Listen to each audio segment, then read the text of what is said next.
Porque o Ibope divulgou hoje, agora há pouco, a primeira pesquisa de intenção de voto para presidente no segundo turno. Nos votos válidos, a pesquisa mostra Jair Bolsonaro 18 pontos percentuais à frente de Fernando Haddad. Os votos válidos não levam em conta os brancos, nulos e o percentual de eleitores indecisos. O TSE usa os votos válidos para totalizar a eleição. Lembrando que o levantamento foi encomendado pela TV Globo e pelo jornal O Estado de São Paulo. A probabilidade de os resultados retratarem a realidade é de 95%, com margem de erro de 2 pontos percentuais. Para mais ou para menos, vamos aos números.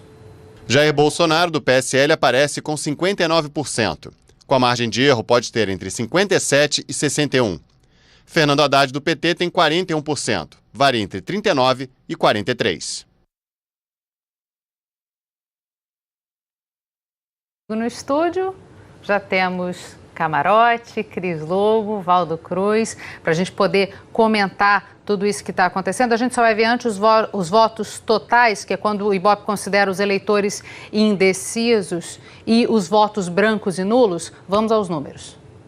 Jair Bolsonaro, do PSL, aparece com 52%. Com a margem de erro, pode ter entre 50% e 54%. Fernando Haddad, do PT, tem 37%. Oscila entre 35% e 39%. Brancos e nulos somam 9% e 2% não souberam ou não responderam. O Ibope ouviu 2.506 eleitores entre sábado e ontem. A pesquisa foi registrada na Justiça Eleitoral. Como eu disse, nosso time de comentaristas já está aqui reunido para comentar a primeira pesquisa do Ibope aí na disputa à presidência de segundo turno. Vou começar. Cris Lobo, primeiras damas, o que você destaca aí desses primeiros votos válidos e totais? Essa pesquisa primeira do Ibope, né? Sim, boa noite a todos, meus colegas. Cecília, olha, eu acho que a gente tem que destacar o início da propaganda eleitoral, que começou com a temperatura lá em cima, com troca de ataques entre os candidatos, muito forte, e isso não mudou as tendências do resultado da eleição no primeiro turno. Bolsonaro com uma larga vantagem na frente e Haddad atrás. Ou seja, a estratégia do PT de atacar e de tentar fazer o discurso em defesa da democracia, buscando apoios, isso não sensibilizou, não mudou muito o cenário em favor dele. Lembrando que a gente teve semana passada, dia 10, o Datafolha, que dava 16 pontos, o Ibope já dá 18, né, Val? O Datafolha tinha dado 58 a 42 nos votos válidos. Agora o Ibope dá 59 a 41, ou seja, sobe um ponto o Bolsonaro em relação ao Datafolha e cai um ponto Haddad em relação ao Datafolha. É aquilo que a gente fala, puxa de um lado, tira do outro. Puxa de um lado, vai para o outro. Ou seja, subiu de 16% para 18%. Eu acho que não teve nenhum grande fato novo. Só como a Cris disse, realmente foi o programa eleitoral. O Fernando Haddad ficou muito na defensiva na primeira semana da campanha, tendo que responder ataques ali de Jair Bolsonaro nas redes sociais. Não conseguiu ali formar aquela aliança do campo democrático, queria formar uma grande aliança para tentar mostrar que a candidatura dele iria além do PT, né? Abriu essa segunda semana ali do segundo turno, tentando ainda viabilizar essa aliança com o campo democrático, ainda não conseguiu, ou seja, conversando hoje com assessores de Fernando Haddad, eles disseram assim, faltou a geração de fatos novos que permitisse uma reação de Fernando Haddad. Isso não veio. Por outro lado, Jair Bolsonaro partiu para o ataque, mas ficou mais ou menos no mesmo local. A gente vai ver outros números que, de repente, mostram algumas diferenças de uma pesquisa com a outra. Camarote, só falando sobre votos totais um pouquinho, a gente viu na pesquisa anterior do Datafolha os números que a gente tinha de percentual de nulos, de pessoas que não sabiam, um pouquinho diferente. Dessa vez, o Ibope dá mais gente em votos nulos, né, ou brancos, e não sabe uma diferença grande, né, porque no Datafolha eram 6%, agora são 2%.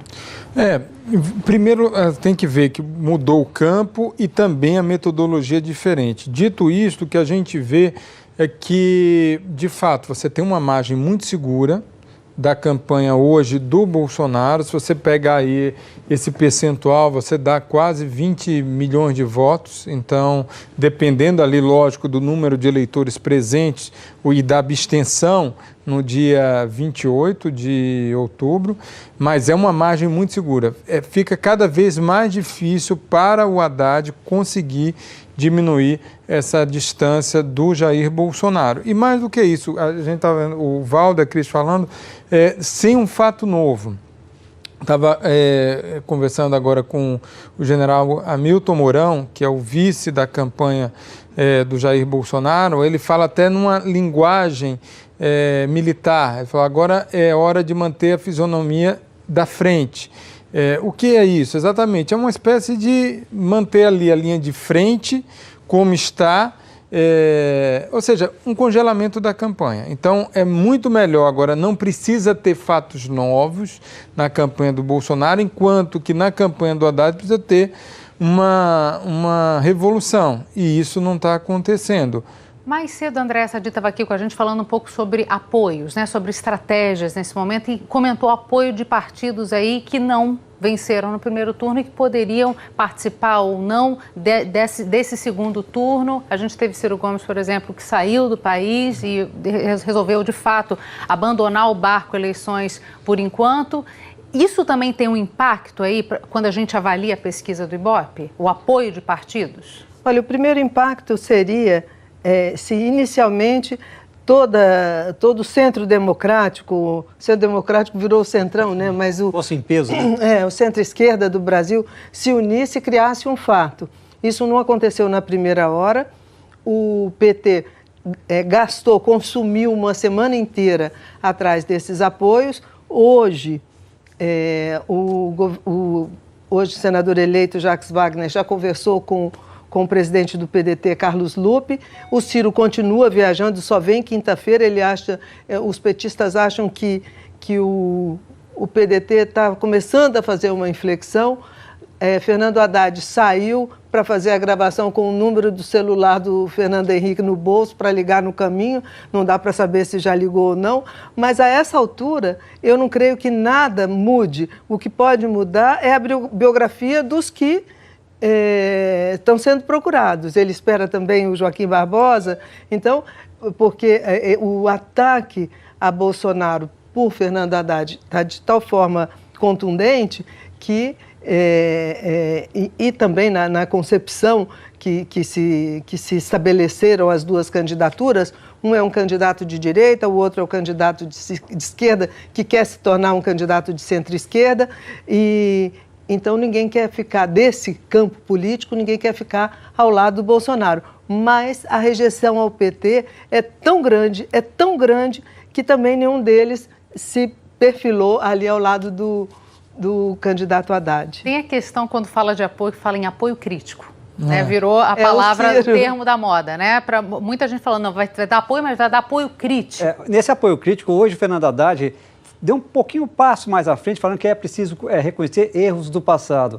E isso que o Fernando Henrique está pedindo, né? O PT precisa fazer uma autocrítica. O Fernando Henrique tem dito, olha, está até se reclamando de uma coação moral de setores do PT que estariam cobrando um apoio ao Fernando Haddad. Ele disse, olha, para eu fazer esse gesto, é preciso que o Partido dos Trabalhadores também faça um gesto de mudança no seu programa econômico.